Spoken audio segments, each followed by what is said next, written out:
talk to our good buddy Bob Wenzel. He, of course, has been our NCAA basketball analyst. We got a lot going on with the two games, plus some college coaching scenarios here these last couple of days. I want to get his thoughts there, too. Robert, nice to chat. How are you today, pal? How are you? Okay, buddy? I couldn't be better, man. Looking forward to the Final Four. Looking forward to it, Bob. We'll get to that here momentarily. Let's do a couple things first. Give me your take on Roy Williams. Are you surprised that he retired here a couple days ago? Let me hear your take. I was. I didn't know it was going to happen. I'm not surprised when I reflect on it. I was surprised because, there was no in my circle or national circle. There was no rumor that he was going to do it. So quickly right away like that. But when you reflect upon it, he's 70 years old now. He's accomplished all he can accomplish. He took two great programs and led two great programs, Kansas and North Carolina. And I think, with the way things are right now, with the transferring and the portal and all of that kind of stuff, I think it's a little on some older coaches. It's not the way that they're used to doing things, and that might have played a part in it, but I don't know. I think only the person themselves, Chris, know when it's time, and he's a smart enough guy to know when it's time, and he did. I mean, it's clearly one of the best basketball programs ever, and the natural thing right now is who's going to be the next coach, right?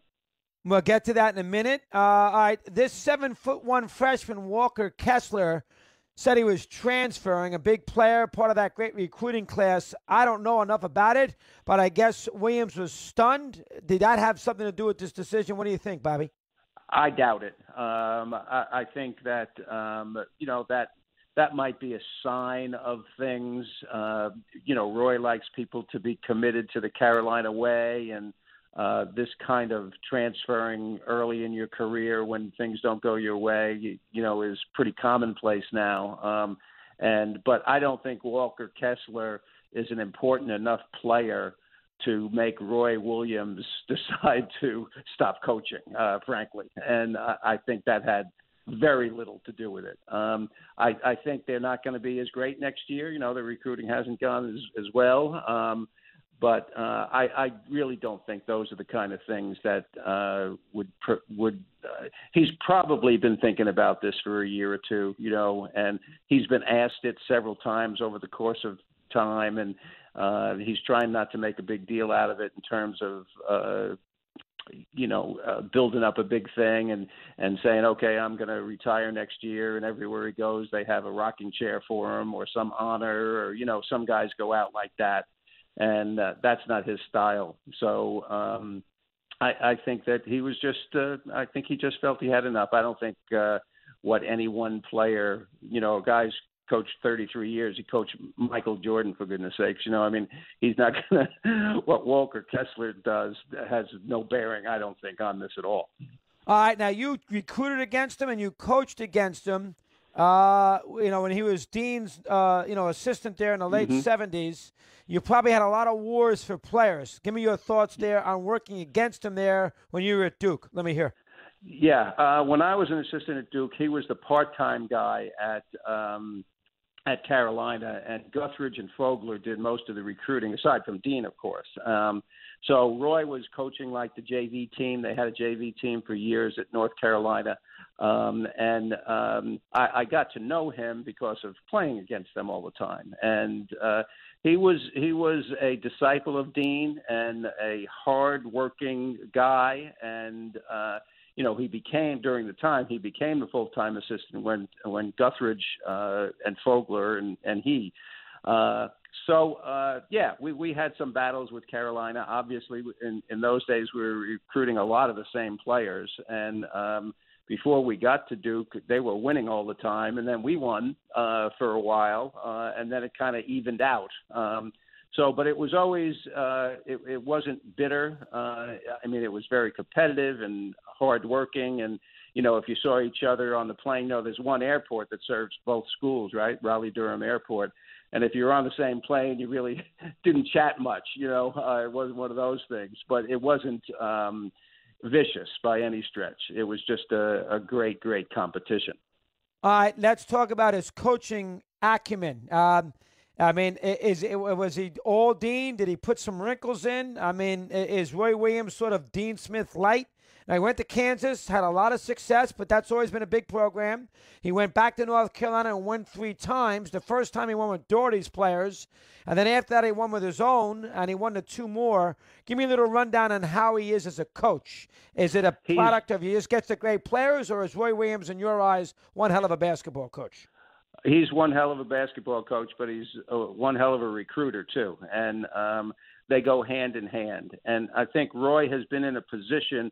I mean, he is a disciple of Dean Smith. Make no mistake about that. And he coaches very much. You know, he's got his own things that he does in terms of dealing with players. You know, his players love him, but his style. You know, the offensive rebounding, the point guard dominance. And, you know, playing inside out. It's hurt them, actually, in the last 2 years. They haven't really been teams. Either of his teams have been pretty bad three-point shooting teams, and he hasn't stayed with that part of the development of the game. But he's a great, great coach. He's a Hall of Fame coach. He's won 900 games. And he has benefited, obviously, from being at 2 of the best programs ever. And his ability to recruit great players, he knows how to recruit great players. Whether he knows how to recruit mediocre players, who knows? You know, I mean, that's always the thing that we think about sometimes. But I remember a story that Roy told once about when Michael Jordan was a freshman. And keep in mind, Michael Jordan, when he was a freshman at Carolina, all of us in the basketball world knew that he was very, very good. No one realized he was going to be the greatest of all time.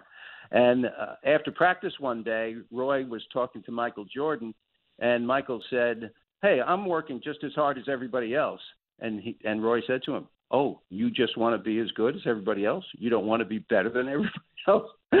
So, you know, that was a little niche of what kind of coach he is with in terms of personal relationships and driving his players to be their best. All right, 15 years at Kansas, Bob, only 4 Final Fours and no championships. Is that a knock with all those great players, or is that a hell of a job at Kansas to have that kind of longevity and consistency? Which one is it? Yeah, and I think the Dean had the same thing for a while at North Carolina, if you remember. We're going into history here. But, you know, he was the guy who couldn't win the big one, right? And then, of course, he did.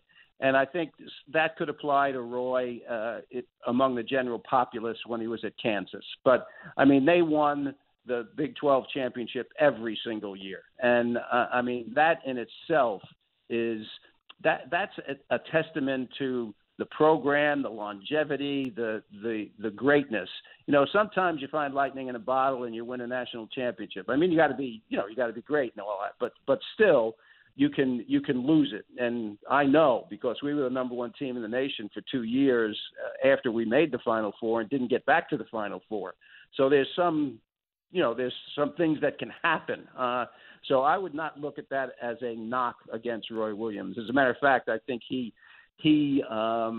established that. And even Bill Self recently, when this news came out, Bill Self, the coach of Kansas, said that he was honored to follow Roy. And no, I think there's no knock on him and what he did at Kansas at all. All right. You know, Dean, kind of was a North Carolina guy that if you're part of North Carolina, he loved you. And if you're an opponent, you know, he wanted nothing to do with you. Does Roy have a little bit of that in him too? No, I think Roy's a little bit more. They have different personalities. I think Roy is a very personable guy, and he is extremely well liked by everybody in the business. I mean, he's not well liked on game night when he's got 10 McDonald's All-Americans playing for him during the course of the time. When he was at Carolina. But he is modest in victory. He's a gentleman in loss. I mean, if every guy in the country conducted himself like him, if every coach, it'd be a good place. Interesting. All right, let's talk about the replacement. They seem to go North Carolina guys. Dean after McGuire. They gave Guthridge the job. Doherty's got North Carolina roots. Didn't work out, but they went back to Roy. That would make me think Hubert Davis. I hear the UNC Greensboro guy might be a North Carolina guy. Where do you think they go? I think it's the best job in the country. Where do you think they're going to go? Yeah. Well, you outlined the one side of it, which is staying within the Carolina family, and that is a distinct possibility. And the the guy at UNC Greensboro was a part-time player, but an important player, played plenty. And Hubert Davis, of course, was an outstanding player, but has never been a head coach. So that's the one side of it. The other side of it is, as you mentioned, if it's not the best coaching job in America, it's among the top few. And so everybody is a possibility. I mean, the athletic director at North Carolina can call up Mark Few, and believe me, he's listening. Now, we've talked about Mark Few and how great he is and how staying at Gonzaga is a clear road for him. But on this one, especially if he wins the national championship, I mean, it's a possibility. I don't know Mark Few personally very well, and so I don't know how he would approach that. But he has done a remarkable job at a place that has far less than North Carolina. And so his development of players, it's recruiting, but it's also development of players. There's not a bunch of guys on Gonzaga's team other than Suggs who were, top 10, players, high school players in America or anything like that. So, he would be a guy, oddly enough, I don't know if it's coincidence, but Bill Self today, there's news that he's getting this lifetime contract. It's a rollover deal where you always have 5 years left. At the end of 1 year, you always add another year. And so I wonder if that's anything to do with them preventing Carolina to come after Bill Self. But I think anybody would be interested in that job. I mean, it's a great job. It's a great place to live. It is a very good place to live, and it is, it's a great town. So would they hesitate to hire Davis because of no coaching experience? Yes, I think they would hesitate. And I'm not sure that that would be the predominant thought, but they would definitely hesitate. At one time, Rick Majerus was involved in that coaching job. And I can't remember which time it was, whether it was Roy or whether it was Doherty, somewhere in there. And actually, Dean had talked to them about Majerus. And now Dean was older at that point, and Majerus had taken Utah to the Final Four, I believe, at that time. And he was felt to be an outstanding coach. So it's going to be interesting, I'll tell you that. You look at our friend Jay right at Villanova. He's won 2 national championships. So if you're the athletic director at North Carolina, you want to make the right decision, of course, right? But you want to make yourself look good, okay? So what makes yourself look good? Does hiring Hubert Davis make you look better than hiring Jay Wright? I don't think so. Or then hiring Mark Few? Don't think so. So somebody who has won a national champ, Billy Donovan, I don't know that Billy would go, from Chicago. He's only been there, a little bit now. But I think the world's the oyster for North Carolina. They can go after anyone. Wow, fascinating. All right, how about Beard at Texas? A lot of people thought he wasn't going to leave Texas Tech, and I guess Texas Tech annoyed at Beard for not even giving them a chance to match. That, I guess, Chris Beard makes perfect sense. He's a Texas guy. Are you a little surprised he bailed on Lubbock, or do you think that's the move he had to make? I was. We talked about the Texas job last week, and his name came up when we talked. But I thought that that would be really hard for him to do PR-wise and so on. But he did go to Texas, and Texas has everything. Similar to North Carolina in terms of money and all that. But he was getting paid very big money, from what I understand, at Texas Tech already. Now, he's taken the team to the Final Four, with certainly Shaka Smart did not do that at Texas. And so he's right down the road, and they're thinking, he's our guy. He's Texas. He's recruited Texas, a lot of players in Texas. He's on the top of the list of almost everybody. But I was a little surprised, with the kind of the, within the same league, within the same state, within the same, complex. It surprised me a little. Wow. So you think Beard, didn't do Texas Tech, and that Texas Tech job, God forbid. That's a tough job for anybody, correct? Texas. I know they've won a lot, but boy, Lubbock, Texas, that's a tricky spot, is it not? Right. It's difficult. There's no doubt about that. And Texas is a much better job than Texas Tech. There's no doubt about that. So you can't fault Beard. But it's still, I don't know. It's a little, I don't know. Krzyzewski's not going to Carolina. I can tell you that. Good line. All right. That's funny. I get it. Good thought. All right. Let's do. Let's first do Michigan and UCLA. I think we're all very surprised that UCLA was able to control tempo as well as they did. And I think we're all a little surprised that Michigan was that bad offensively, only scored 49 points. Were you stunned that Cronin was able to beat Juwan Howard in that game on Tuesday night? I was. And now I picked them to beat Alabama on your show. Yes, you did. And they beat Alabama 88-78. So it's a testimony to Cronin, really. I mean, this guy's a heck of a coach. And I forget, I did a game of his a couple of years ago, and there was some factoid that we threw out there of the coaches under however age it was, and maybe it was 38 or 40 or something. I mean, it was him and one other guy that were the best, had the best record in terms of record and taking teams to the NCAA tournament. When he was at Cincinnati, he went to the NCAA tournament almost every year. So he's a heck of a coach. And his dad was, he's from a coaching family. His dad was a famous high school coach in the Cincinnati area.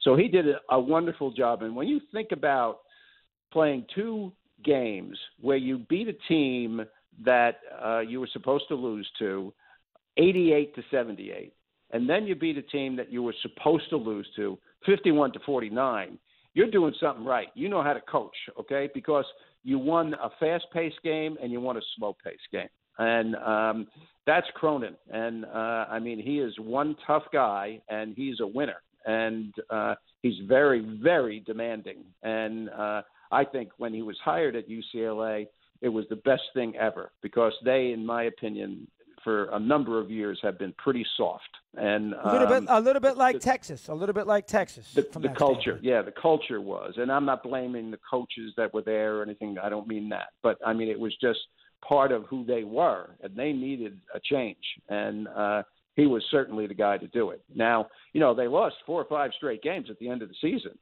So they're on a run, right? They're on a run. And so I was surprised. I wasn't surprised about the Alabama.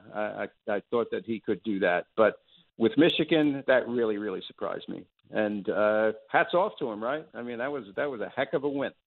Now, does he have any chance tomorrow? No, he doesn't. I think here's the thing that they have to do against Gonzaga is the most important thing, and the most vital player is Campbell, the point guard. Okay, he's got, I don't know what his assists are now, but at one time they were like 150 or 160 assists and like 45 turnovers. Greater than 3-to-1 ratio, which is off the charts good for those people listening who don't, know about what that ratio means. Okay, that is very, very important. And if he can prevent his team from turning the ball over, that is a big part. If they can't do that, they have no chance whatsoever. So that's vital. And then the next thing is pace, right? They want it to be 51-49, right? Or have to be. 60. Yes. Right. But Gonzaga is so good on defense. Okay, here are their numbers: 98, 87, 83, 85 in the points scored in their games in the NCAA tournament. So, to try to keep them down, it's no secret that that's how you would try to play Gonzaga, and nobody's been able to do it. And I don't think that UCLA will be able to do it either. So those are the two things for UCLA to try to get an upset. And that's asking a lot. I think most of us think that Baylor will figure out a way to beat Houston in an ugly game and win the game. Too much offense. Win the game and get to a Monday night I listen. It might be close. I give Houston credit. They got a lot of toughness. Sampson's a good coach, but I think those three guards would be too much. So I take Baylor against Houston. How about that first game? Yeah, I agree with that. And I was wrong about Houston. And I thought Rutgers was going to beat Houston early on. And, of course, Rutgers gave them the best game. They beat Syracuse soundly. They beat Oregon State, by 6 or 7. They only beat Rutgers by 3. And so they, if we can use the term ugly in a complimentary way, I think that's Houston, right? The question is, the thing that they have going for them, which is really, really hard to quantify, is offensive rebounding. Like, you can tell the numbers. You can say, okay, they are plus this many on the offensive boards. But that doesn't tell the whole story of offensive rebounding. Baylor is not a big team. They're dominated by the guards, like you just mentioned, okay? And the guards dominate both offense and defense. They're very, very good on both ends of the floor. But their inside guys, they have a power forward who's 6'5". Now, he's 6'5" and 250, and he is a real aggressive guy, right? But they don't have a lot of depth on the interior. So whether the problem for Houston is if they go hard with 4 guys to the offensive glass and don't get the offensive rebound, they're cooked because Baylor pushes it. I mean, they're going to be down the floor in 3 seconds and firing up threes and taking it to the basket and making, this is key, making the right decisions. They are a very, very smart team in terms of their ball handling and basketball IQ and getting the ball to the right guys. And this guy, Butler is first-team All-American, but Davion Mitchell, I mean, this guy makes all the key shots for them. And he is a tremendous, tremendous defensive player, maybe the best in the country. I did not like one thing about Baylor, though, Bob, and I think they're going to win. The one thing I didn't like about Baylor against Arkansas the other night, they were awful in the second half offensively. They had a guard. They cleared out the side. They put a guard at the top of the key, pounding the ball on the floor for 25 with a 30-second shot clock and forcing up bad shots. Now, they had a big enough lead. Arkansas is a young team, so they were able to get around that, and they hung in there. But I'll tell you right now, their offense in the last 15 minutes against Arkansas on Monday night was horrendous in the half court. It can happen. And that worries me. That worries me about them in the next 2 games. Yeah, I don't blame you. And it can happen. But you could say the same thing for Houston. I mean, there are stretches of games where, I mean, they're throwing up bricks. And, I mean, if Quentin Grimes is their leading scorer. He's a transfer from Kansas. Has been there for a couple of years, 6'4", 6'5" guard, can really shoot it. And if he's off, and they're going to make him be off. I mean, they have the ability to do that. Then it turns into a scrappy, who has the most fouls? Are you making your free throws when you're getting fouled? Are the officials calling it tightly or are they calling it loosely? If they call it loose, both teams are going to be extremely aggressive. And aggressive on defense, crashing the boards, going over guys' backs. If they let that go, then Houston has a better chance. But I think Houston's calling card is the glass. Baylor's calling card is their offense. And I think both teams are pretty darn good defensively also. But, I agree with you. I think Baylor's going to come out on top. I think they will, too. Now, I think Baylor will be competitive against Gonzaga, but I can't see them winning the game. Early on in the tournament, I gave them a chance. I hated the Arkansas game. Gonzaga's got a lot of juice, a lot of momentum right now. Now, Gonzaga's due to play a close game eventually, and we haven't seen them in that situation yet. So maybe they would get a little tight in the last 6 minutes of a one-possession game. But I do think Gonzaga, with their size and the guard in the backcourt, they're going to be tough to beat on Monday night. I think they would beat Baylor in 4 games to 1 in a 5-game series. So I'd be pretty surprised if I'm not sitting here on Tuesday praising Gonzaga, Bob. Your thoughts on that quickly? Let me hear. Yeah, I think Gonzaga's the best team. I'm going to tell you a thing. 0.5 seconds, okay? Think about 0.5 seconds, how quick that is, right? Half of a second. Watch Gonzaga play. When they're on offense, every guy who touches that ball does something within 0.5 seconds, okay? He catches the ball, and he either shoots it, he puts it on the floor, and he's going hard somewhere, or he passes it quick. He doesn't sit around and hold the ball. Now, once they put the ball on the floor, I mean, especially Suggs, the guard, the freshman, who's going to be, a very high draft pick. I mean, that's fine for him to go, but they're going, okay? And they also, on defense, they don't – when they come to get a steal or they're going to trap, I mean, it is all out. There's no hesitation whatsoever. And they come at different times, kind of like Villanova, actually. There are certain parts of the game where you're double teamed and the double team's going to happen, right? But with them, it comes at odd times and unusual times. And that's why their pace is so frenetic when you watch them play. I mean, they are fast and things happen quickly with Gonzaga. And I think they're the superior team, by far. Will that game be a chance to be competitive in the last 8 minutes? Anything can happen in a championship game, so it could be. But I don't think it's going to be. And, we'll see what happens in the games on Saturday first, because somebody could get hurt. Somebody could, who knows what's going to happen. I just think in Gonzaga-Baylor, the matchup between Butler and Suggs is going to be very, very important.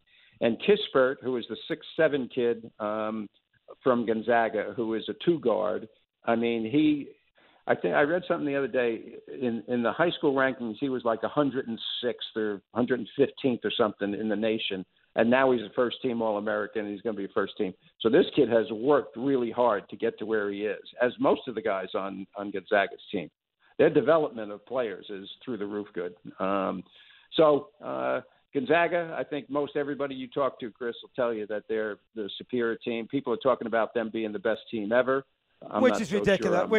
Come on. That's the dumbest thing in the world. First off, they won 20 games in a lousy conference. Don't compare this team to what is this team better than Worthy, Jordan, and Sam Perkins in 1982? No, I mean, come on, so. That's not fair. And I don't think they're better than Jabbar or Walton's team at UCLA either.